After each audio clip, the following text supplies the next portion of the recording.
जय श्री कृष्णा। आप सभी को राधे राधे। हमारे चैनल में स्वागत है। बहुत ही प्यारा तुलसी विवाह गीत सुनाने जा रही हूँ। अगर भजन अच्छा लगे तो लाइक सब्सक्राइब कमेंट कीजिएगा। आइए भजन सुनते हैं। नारायण पूछे तुलसी से दिलवा के बात हो। नारायण पूछे तुलसी से दिलवा के बात हो। नारायण पूछे तुलसी से दिलवा के बात हो। नारायण पूछे तुलसी से केहू हउए माता तुलसी के हउए पिता हो। के हउए माता तुलसी के हउए पिता हो।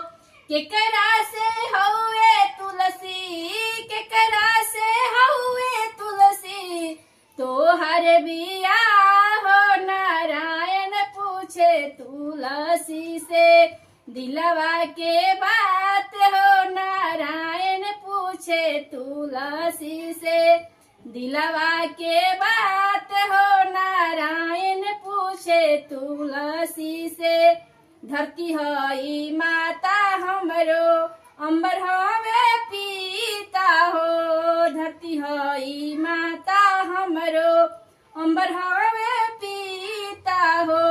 गखुला में हउए हो गखुला में हउए हो हमरो बिया हो। नारायण पूछे तुलसी से दिलवा के बात हो। नारायण पूछे तुलसी से दिलवा के बात हो। नारा कहाँ हउए नैहर तुलसी कहाँ हउए ससुरा हो।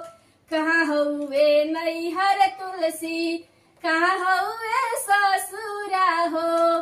केकरा आंगनवा तुलसी केकरा से हउए हो तोहरो बिया हो। नारायण पूछे तुलसी से दिलवा के बात हो। नारायण पूछे तुलसी से गंगा हई नैहर हमरो जमुना हई ससुरा हो। गंगा हई नैहर हमरो जमुना हई ससुरा हो।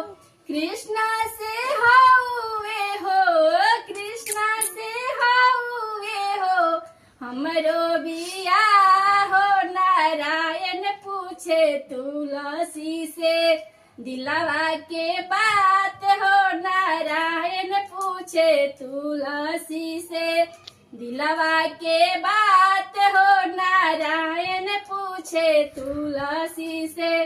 जय श्री कृष्णा। सभी यूट्यूब फैमिली को राधे राधे। जय श्री राम।